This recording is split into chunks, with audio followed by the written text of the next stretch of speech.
Metropolitan Traffic and Parking Commission.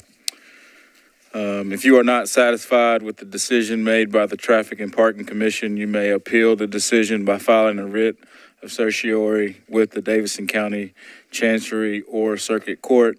Your appeal must be filed within 60 days of the date of the entry of the Commission's decision. We advise that you seek your own independent legal advice to ensure that your appeal is filed in a timely manner and then all procedural requirements have been met. With that, do we have a motion to approve the agenda? Move to approve. Second? Second. Any discussion? All those in favor say aye. Aye. Any opposed? It is passed. The item 3.0, approval of the minutes for October 14th, 2024. Do we have any comments or questions? Do we have a motion? Move to approve. We have a second? Second. Any discussion on the motion? If not, all those in favor say aye. Any opposed? It is passed.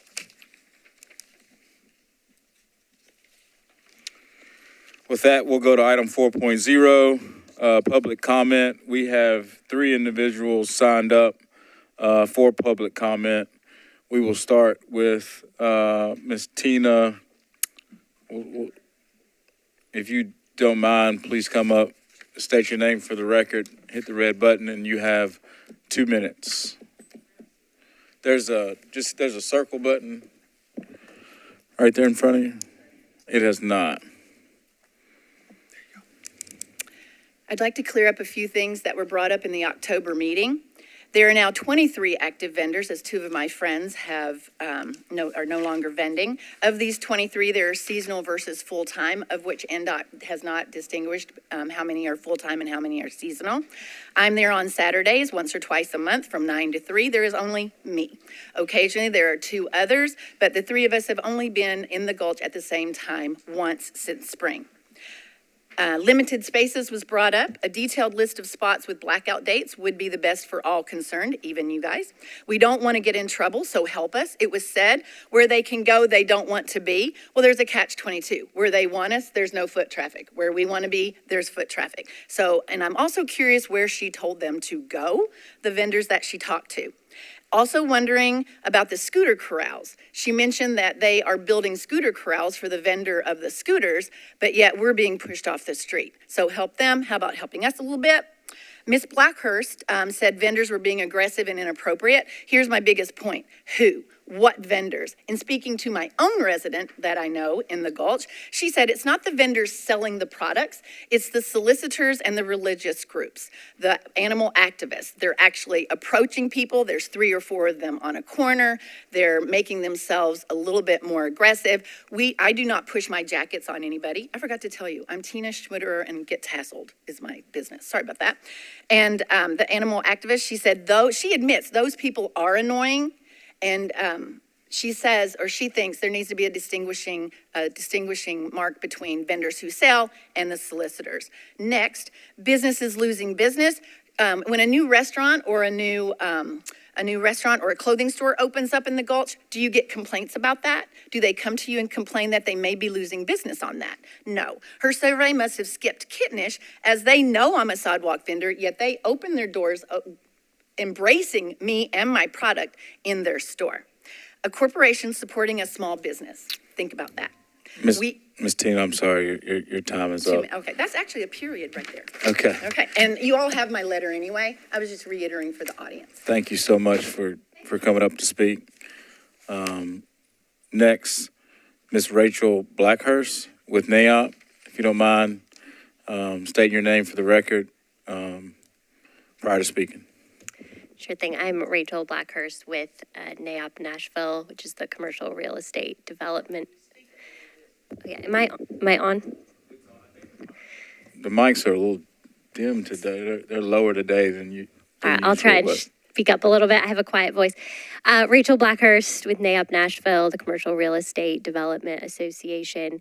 Thank you all for being willing to discuss this issue. Again, I'm actually here today hoping to ask for a deferral of this issue. We have actually a few more groups that have been interested in speaking up on this issue and additional data we would like to work on gathering that we think will present a fair argument to you all. Thank you.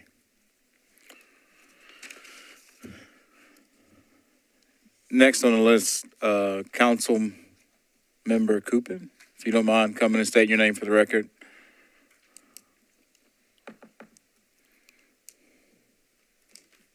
Thank you. Afternoon, Councilmember Jacob Coopin, District 19. Always a pleasure to see y'all, and always thankful for your service. I've got two different items to talk about today. First of all is the Arthur Avenue, or Cheatham Place stop signs.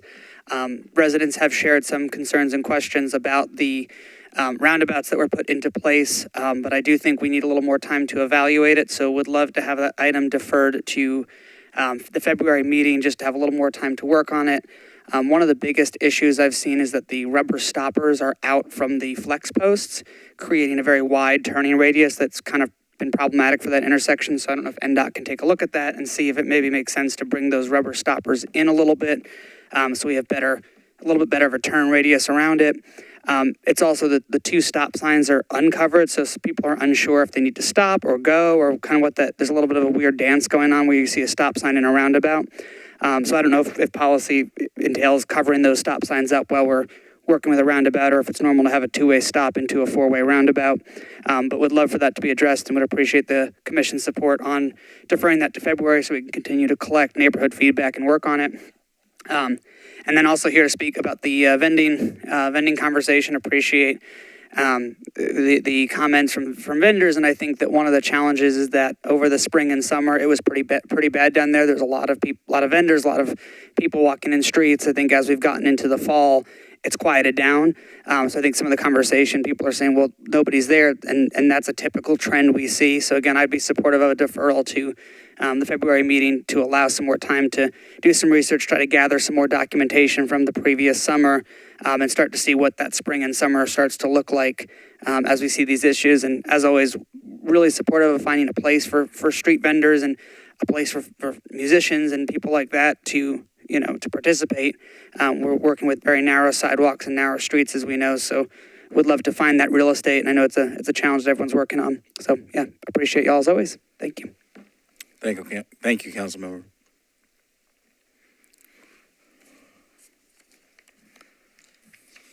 Okay, moving on, I will note that we do have a hard stop today at 3:00, so we're going to try to move swiftly through the agenda that we have in front of us. Item 5.0, approval of the consent agenda. First, is there any items that any of the commissioners would like to pull out of the consent agenda for discussion? Just a quick question. Is the one that the council member was asking about, is that item 5.2? The always stop. Different. Okay.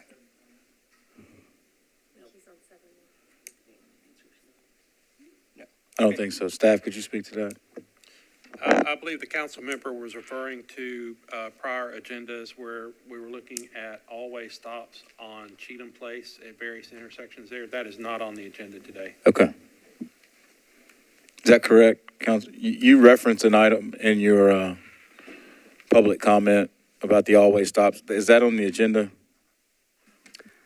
I could be getting my dates wrong. I thought we had deferred it to the November meeting from the previous time we were discussing it, but I could have that wrong. If I remember correctly, when we talked about it originally, last meeting had an update on it, but this meeting was going to be when it was discussed. But either way, if it's... Did we vote on... My understanding was last meeting had just kind of an informational discussion, and then... What's the address again that you're talking about? It is the intersection of Cheatham with 9th, 10th, and Delta, I believe.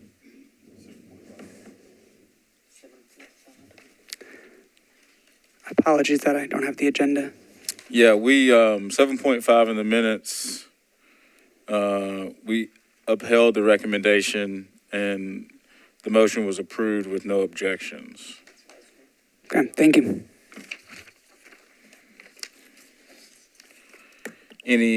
So I'm assuming there's no items we need to pull off? Motion to approve the consent agenda. Move to approve. There's a second? Second? The first and second, any discussion? All those in favor say aye. Aye. Any opposed? It is passed. Okay, item 6.0, regular agenda. We don't have any items on the regular agenda, so we'll move on to 7.0, unfinished business. Item 7.1, CD 17, authorization for new residential parking permit at 477 Chestnut Street, requested by a resident. Emmy, would you like to speak to this? Please state your name for the record. You have the floor. Thanks. Good afternoon, everybody. My name is Emmanuel Matias. I'm with NDOT, and just a refresher for this request that was presented here last week. This is a solitary residential property that has a... Yes. Is this better? I got you. Understood. So this is a solitary residential property that we addressed here last month. And it was deferred due to us providing some more information if there are similar scenarios or similar residential parking properties that were addressed and approved in the past. And outside of the RPP on 26th Fairfax and Wedgwood, there was an extension of an existing one. We really haven't had a case that would qualify in the same way as this one does. The current RPP that we are proposing does go through the process and went through the process and complied with everything that a requirement would have it for passing. We still recommend for this to be approved because unfortunately due to the increased construction and lack of parking in the area and also an upcoming bike lane that is going to be on Chestnut, we would like to get the RPP approved for this Humphreys single household so that the residents can commute and park right next to the house. They also have a grandson, I believe, that they have to attend to. So we're just trying to help. And our opinion is that RPP program was really designed for scenarios such as this one when there's no other option for on-street parking or alley or anything like that. So this is us really trying to help somebody being able to park near their house, especially since they're older of age, and we want to make sure it's safe for them as well. So, Thank you for that context. Any questions from the commissioners? I'd like to just inform the commission that the homeowner was someone I reached out to in the weeks prior to this, and while he could not be here today, he did provide a letter and that's provided with your packet. That came after I already prepared the agenda analysis, so that is a separate item you have in front of you. I will put it out there too that I did go out and meet with the homeowner. It was a really good conversation. There definitely is a need for residential parking in that area, especially with his lot. I was the one that asked to defer it. Part of it was in a sense of there is nothing like this, and I think kind of looking through that. A couple of points just to put it out there. It sounded like the process was difficult until he got to the right people, and then it became really easy. So great job on shepherding it. But it would be great if NDOT could take a better look at how we get people to do these applications. There's no off-street parking here. I really appreciate how Mr. Sewell went through and actually, went through all 9 pieces of it and said exactly why this meets it. I think that adds a lot of context for us, especially as we think about these in the future. The one other piece that I hope the council member can hear and NDOT can potentially work on is this area, while there's already a need for parking, it's going to be even crazier in the next few years as more things happen. I believe our code doesn't allow for residential permit parking within metered spaces, but I hope it's something that we can consider moving forward, just because this is going to be a venue space across the street from him, and there's going to be people that are parking there, and, we should still, that street can't just stay unmetered. But it would be nice to have some flexibility within that street. But I do have one question, and that is, for him specifically and the permits that are issued, is that a 24/7 residential only area, or is some of the other ones I think are like 2 hours people can park in? This would be 24/7. Okay. My understanding. Yeah, some of them have the 2 hours non-permit parking, but that's more so on the street level where there's multiple houses and there's businesses nearby that people would go to and come from. So it's beneficial there. Here, it would be more so just for that house. That's why it's so specific to, to this request. I'd like to move to approve. Second? It's been first and second. Any questions, comments on the motion?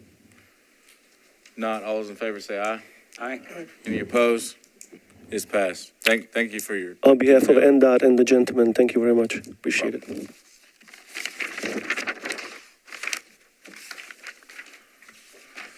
Item 7.2, update to the Lebanon Pike Speed Reduction Community Education. Staff, would you like to comment on this? Thank you. This is a non-voting item. I'd just like to let the commission know that NDOT has placed some dynamic message boards along the corridor to advise road users that new speed limits were coming after November 11th. And as we speak, new signage is being installed along the corridor.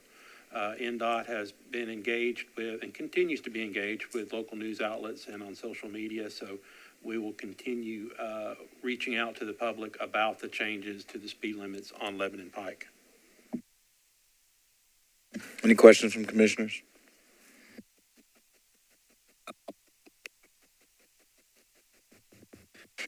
Two.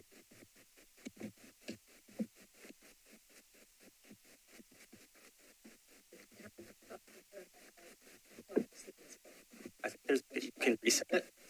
I can't. I think so.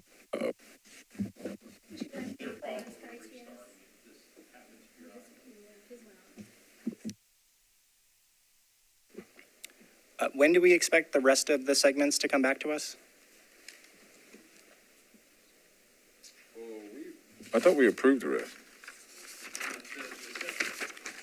The segment that has been approved is Hermitage Avenue and Lebanon Pike from Korean Veterans Boulevard to Donaldson Pike. That's the first segment. The other segment was deferred to a date in the future, and I have to look through the minutes to see when we're bringing that back to you. I thought it was we only had one December, and it was just the one segment. The rest has been passed. So this is the only one that's left in that corridor, right? Yes, sir, that's correct. So we'll be back in December with the recommendations for the remainder of the corridor. Of Lebanon Pike. Yes, ma'am. And the one other question is, obviously there's other speed studies that are going on. Will we expect those to kind of come to us early next year? What's the timeline on those? We're looking at other pikes, and we were prioritizing the ones that are, that have higher rates of crashes. So that's why we came to you first with Dickerson and then Lebanon Pike. The other ones will be queued up and presented to the commission after December.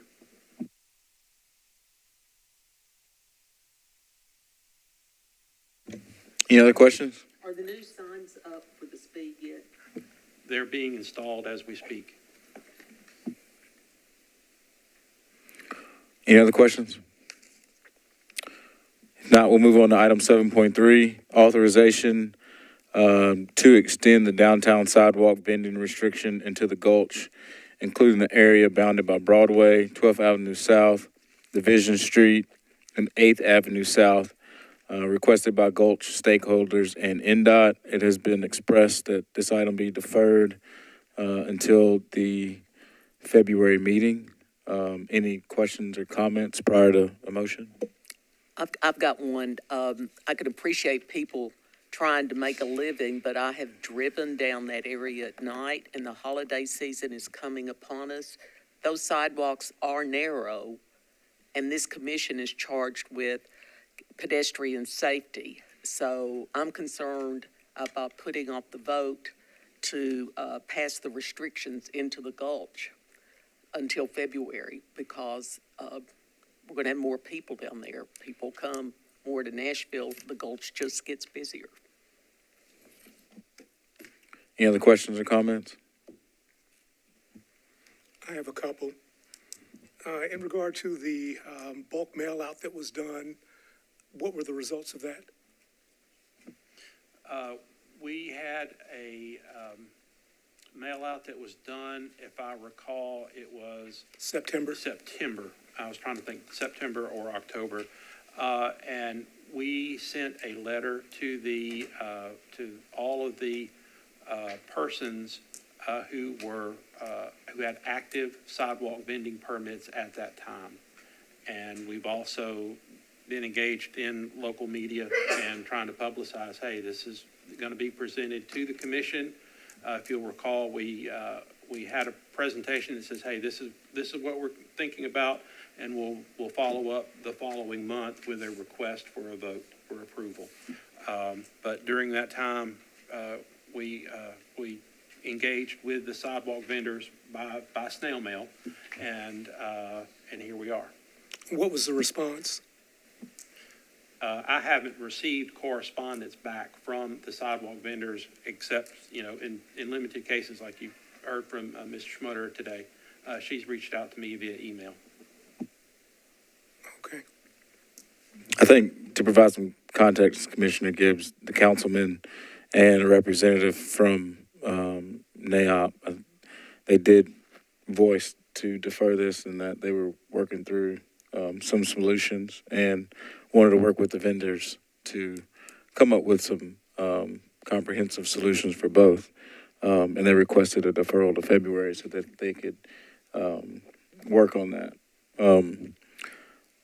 To your point, Ms. Woods, I think pedestrian safety is paramount. So if we can continue to monitor the area over the holidays, and if there's an event or something that needs to be brought up to expedite the conversation to pass or amend what the condition is, we would surely welcome that. Commissioner Muhammad? Yeah, I think that we have the permitting process for a reason. They know the rules, and this isn't a small area, and it extends the area by quite a bit. So I would just like for us to really try to figure out a ways. Is there? I just don't see a way that nowhere in this area there is street vending possible. Is that what we're saying with this outline here? Is nowhere is the sidewalk wide enough for pedestrians and vendors to be in this? How many blocks is that? It's a pretty big area. So I think, yeah, if there's a way that we can kind of come back to the table with, is there places for people to be? Are there segments that we can kind of label for them to be instead of blanketly, denying access to vending for people? Go ahead. So I had a lot of good conversations on this topic as well. I am fully supportive of kind of pushing this out to February. There are a couple of questions that I hope we can kind of think through as we're doing that. In the staff analysis, it kind of talks about the majority of complaints are for vending without a permit. And so that kind of leads me, can we try to go through and make sure that there's a little bit more detail on that? And so I can speak to that. Those are complaints that have been registered through Hub Nashville, and Hub Nashville presents a drop-down menu of, the type of complaint.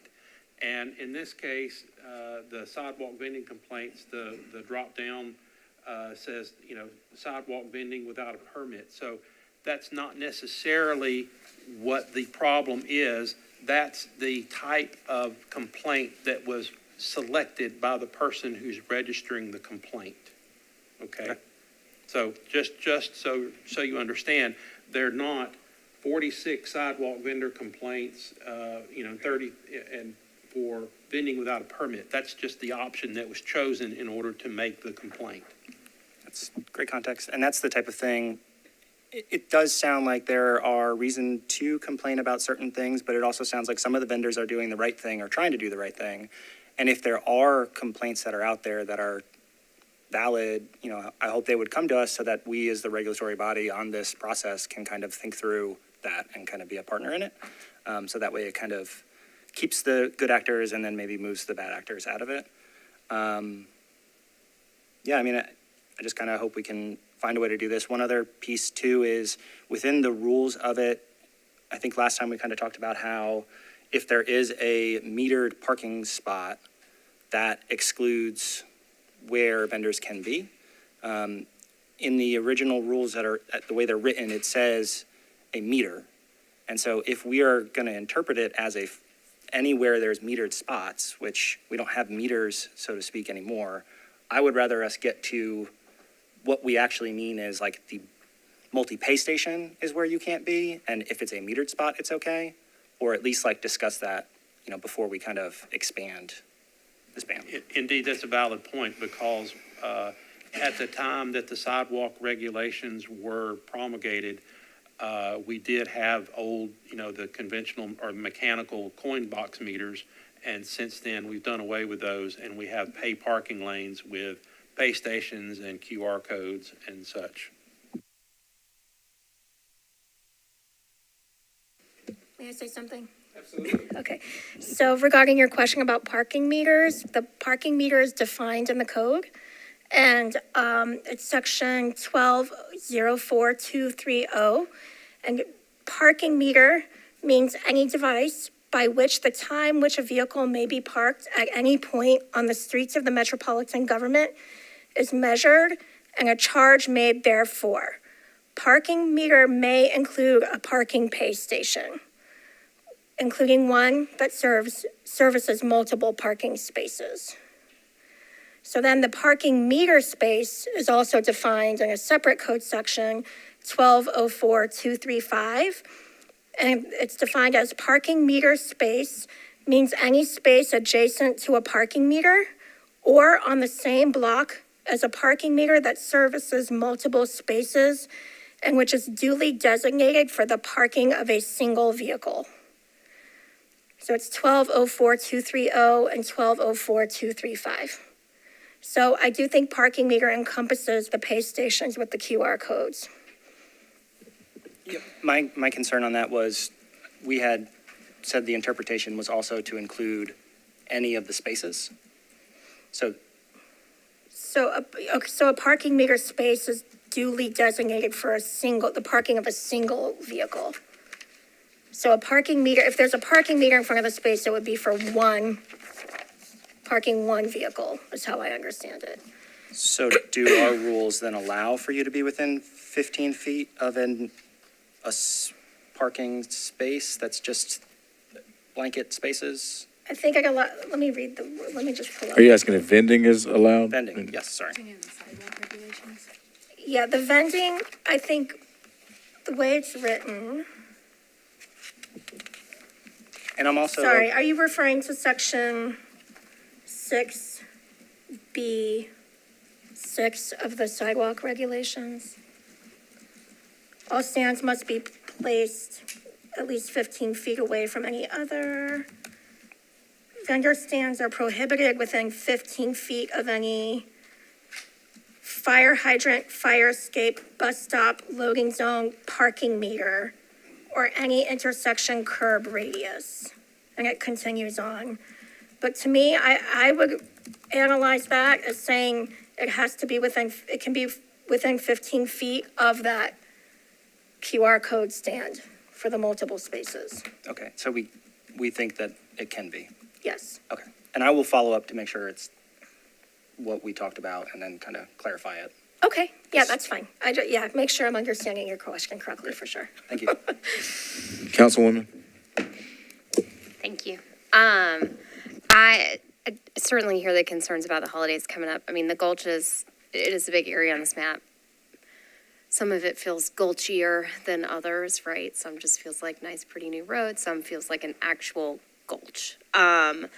And it's very narrow. I think one thing I think that would be really helpful from NDOT and others gathering data as this process goes forward and sort of looking at whether we're doing the whole area, we're scaling it back, sort of what are the recommendations, is how much of the issue is sidewalk vending, how much of it is, for example, Ubers and Lyfts that are just frankly stopping constantly in the Gulch to do pickup and drop off, which I think is as much of, if not more, of a safety hazard at this point. And then I know this came up a couple months ago when we were dealing with another vendor, but whether it's because it's self-reported in Hub as operating without a permit or not, I think what would be helpful to know, and maybe our MNPD rep knows more about this, maybe NDOT does. I know there was talk that MNPD and NDOT were going to coordinate those complaints better going forward, because right now MNPD may cite somebody, but then it doesn't automatically link up to NDOT's system. And so we actually, I don't think, have data on whether or not certain vendors are getting cited more, certain areas are being cited more. It's sort of more anecdotal because the systems don't connect.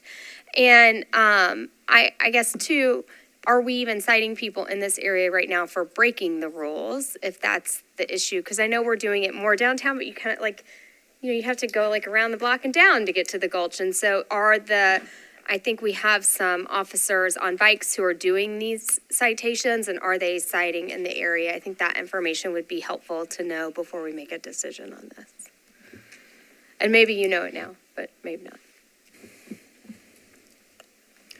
I don't have that information in front of me here. I'm gonna have to get with the leadership down at Central Precinct to double check that. And I'll be more than happy to report back to this body and information. I would like to add on that, with this heat map, Councilwoman, you bring up a great point. Vending's not driving this heat map. The area is just attracting a good amount of people. And I know, I hate to put you on the spot, Mr. Rooker, but we had the situation on Broadway where we had, some incidents or whatnot. Have we had complaints or citations or anything of record within the Gulch specifically that we know of?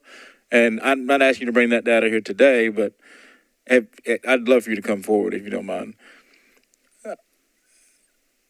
Has there been any citations related specifically to street vending and or any bad actors that have been reported? Because, the heat map is a great illustration of the amount of people that are there. And if it's that congested, whatever this time period is, it says July 9th, 2024, we should have some complaints or citations or something documented related specifically to vending. We can definitely get the commission a copy of every citation, every sidewalk vending citation that's been written.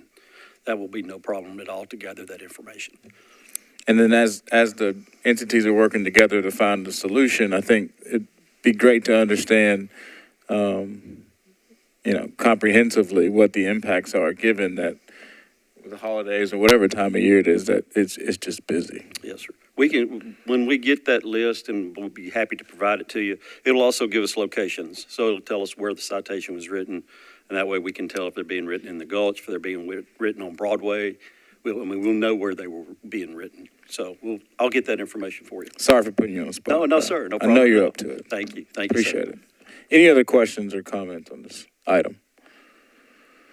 So it's been requested to defer this until February. Do we have a motion? I would like to make a motion to defer it to February. Do we have a second? Second. Any questions or comments on the motion? Why do we need to wait until February? Why not December or January?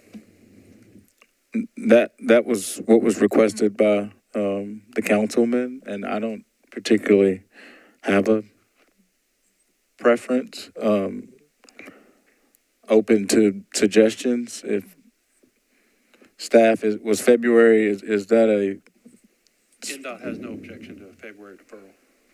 okay? Any other questions or comments on the motion? All those in favor say aye. Aye. Any opposed? No. It has been passed to defer this item until February of 2025. Thank you. 8.0 new business. Well, we do not have any new business. 9.0 other items. 9.1 elections for chair and vice chair. I'm going to ask legal if you could just, we have some new members here on just the process at how we nominate and execute our elections. We're just pulling up the charter. If you could just give us a few Take minutes. But your time. essentially, there's a nomination. Generally, there's a nomination. So one of you would make a nomination for chair and vice chair. And I'm going to look in the charter to see if there's other positions that are up for nomination today. And then you would take a vote. And whoever's nominated would, of course, have to accept the nomination.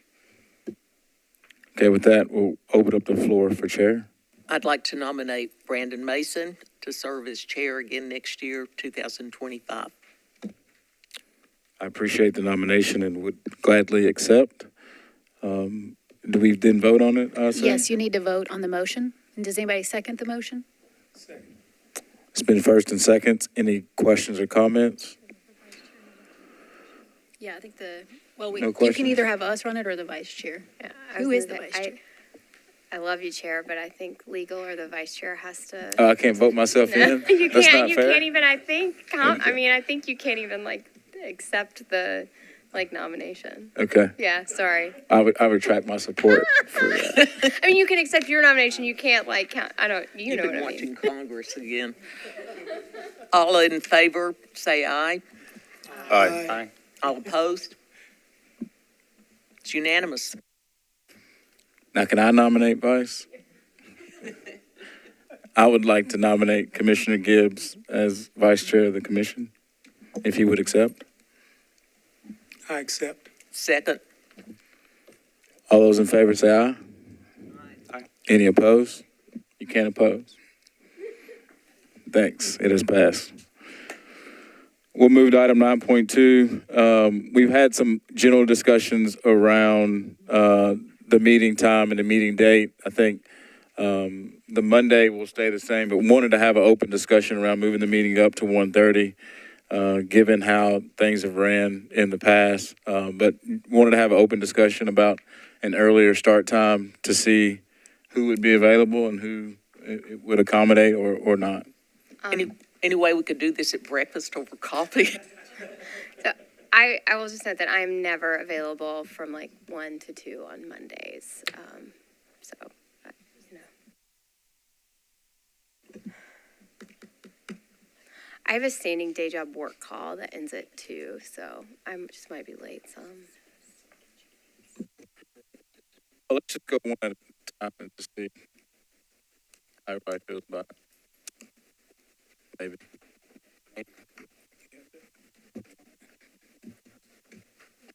Chair, if I may ask, going back to the voting, do you guys have, does the commission have a secretary?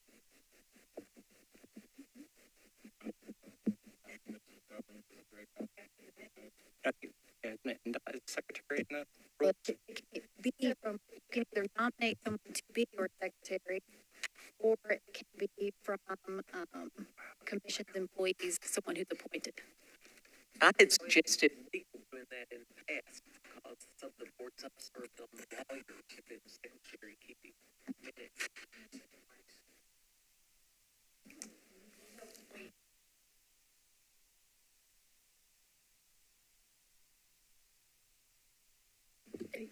You could select. You could select Miss Darlene Thompson as your secretary, because she's one of the commission's employees, is that correct?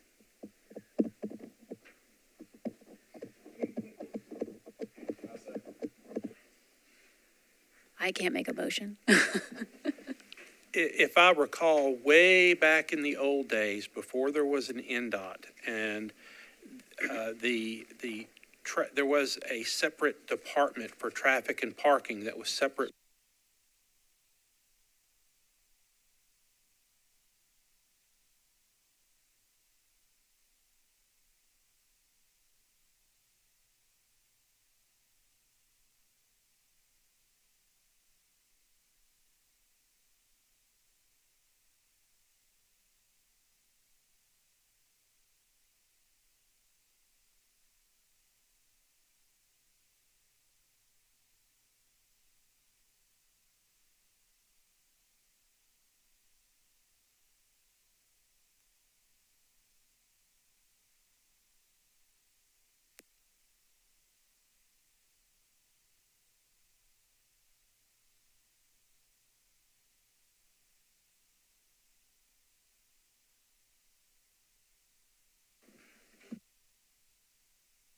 I don't think there's anything wrong with how you've been doing. It's just this is what the charter says. In the years. I'm sorry. This is the fifth mayor that I've served under, and we've never, ever done this to a traffic commission. Ask a traffic commission member who's a volunteer to do this. I don't think we noticed electing a secretary. I think we just noticed electing a chair and vice chair. And so I guess I would just ask, maybe we just need to make a rule change where NDOT becomes the secretary when we don't have one, to clarify that, because I think that's probably the intent of that rule. And we're not like a bond issuing board or commission. We don't need a secretary for like double signatures for things. Sure. Also, the charter does say that, and then your rules say the chair may the secretary, parentheses, NDOT, shall keep a file of all resolutions adopted by the commission. So to me, it sounds like your rules sort of de facto name NDOT as a secretary, which Commissioner Woods is likely why you've never done this in the past 5 years. But I agree, council member, that these rules could be more clear, and it would probably be a good idea to amend them to state that NDOT is in fact the secretary. How do we go about doing that? Do we need to? You can make a motion, but just phrase the motion in the way you want the rule to read. Would it be appropriate to present? Although that's not on the agenda today. I was going to say, could we present those rules at next week's meeting? Yes. Yeah, in next month's meeting, yeah. We can, Or next month's meeting. We can do a draft for you and Be include great. it in the packet that Mr. Smith sends around. And it just say NDOT, right? It wouldn't designate a specific individual. It's just Correct. Okay. If that's what you would like, yeah. If a draft could be created for us to review, potentially vote on it next month's meeting to state that NDOT is this acting secretary, that'd be great. We'll work with legal to get a draft and get that into your staff analysis report, so you guys will have that for December. Great. Thank you for that clarification. Meeting time? Can I, since we're looking at rules, can you also look at 13, which is we can't call any commission employees without first obtaining chair approval? If we don't, because they're not actually our employees. They're just NDOT employees. Read that one more time. It says, no commission member shall call any meeting of commission employees without first obtaining approval of the chair. Which sounds like it probably made sense when we were authorized to have employees. Is that calling a meeting or calling employees? Calling NDOT to discuss matters of the agenda needs approval by the chair is the way that reads. Not saying that's right, wrong, or indifferent, but. Yeah. Maybe just look at it. So I guess, do you want to, can we reference that too, that we'll look at next month's meeting? The rule of, Yes, Rule 13. Yeah, we can do that. thank you. Okay. And then on to time. I'm open to anything. I know some of these meetings have gone late. I think it'd be great to give NDOT employees a little bit more time during the actual day to do this job instead of staying late with us. So, What's your opinion, Commissioner? Yeah, I'm open. Good? I'm open to earlier. Yeah. 1:30, Commissioner 2 Gibbs? o'clock. Earlier would work for me. How about Friday afternoons? 5 on Friday. I think that would be a great time to have this meeting. I resign. Outside. Offsite at the Gulch. At the Gulch. Captain, you good? As a representative of the police department, I am obliged to serve at the pleasure of the commission and the community.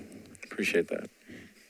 Chair, I would just note that I think it is great for staff, and I certainly support moving it. But I would note that other boards and commissions, as they have tried to move meetings to earlier in the day for that reason, have sometimes had public pushback on that, because in making it easier for our NDOT employees to be here, we also make it harder for residents who want to advocate for, RPP, for traffic stops, for all that.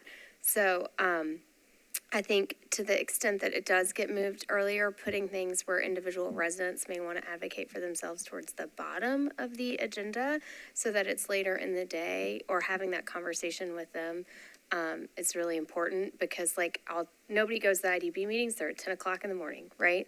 Lots of people go to planning commission, they're at 4. So I think that's sort of probably why we were at 3 to begin with. I think I'm the one that brought this up, trying to move it up, because traffic is horrendous in Nashville, starting at 2 or 3 in the afternoon. We've got experts here that can answer that. So, actually I was doing that thinking about the people that come here, because of how it's going to continue to be harder and harder and harder unless we move these meetings to neighborhoods and maybe alternate them. But I'm rolling off in April. So that's something for you all to think about. But I'll come, I already have a list of things I can come and talk about as a citizen. Anytime. So is 2:30 attainable for you, Councilwoman? Yeah, just with the caveat that I think we probably do need to have conversations with residents who would want to be here, or even business owners, because that's probably why it was later in the day. So what would be the next step to move it to 2:30 for the next meeting? Well, you need to make sure that this room is available. Andrew, do you know if it's available We know that the room is available. on Mondays? Okay, at 2:30. Then I think you would need to have someone make a motion, second, and vote on it. Do we have, go ahead, questions? well, I mean, our rules are just that it's the second Monday of the month, or your call. So what would be the motion? Is this just for next month? It'd be the motion to change the time of the Traffic and Parking Commission to the second Monday of the month, second Monday of every month at 2:30, starting next month. I mean, I would personally just rather keep it ambiguous on Monday, so then there is some flexibility within that. And if we have, if 2:30 works next month, we can try it. You have discretion to kind of change that around if it doesn't work, and hear from other people. A motion to do 2:30 next month specifically is a good start, I would say. I think that's fine. Okay. Do we have a motion? Do we even need a motion? So moved. Second? Second. First and second, any questions or comments? Just for curiosity's sake, would it be possible to put a survey on the NDOT website for this commission, asking if the community business owners have likes or dislikes of us potentially moving the time up? How do we poll or? I think that's something that we can do. You're asking me to commit somebody else, but I think we can do that. If not, I'll find out, okay? I mean, we are, well, won't say that. We'll do next month and then just get a gauge, and you're gonna hear if somebody doesn't like it. So we will. But all those in favor say aye. Aye. Aye. Any opposed? Meeting is at 2:30 next month. Item 10.0, adjournment. Captain? Motion to adjourn? So moved. Thank you all. Good job, man.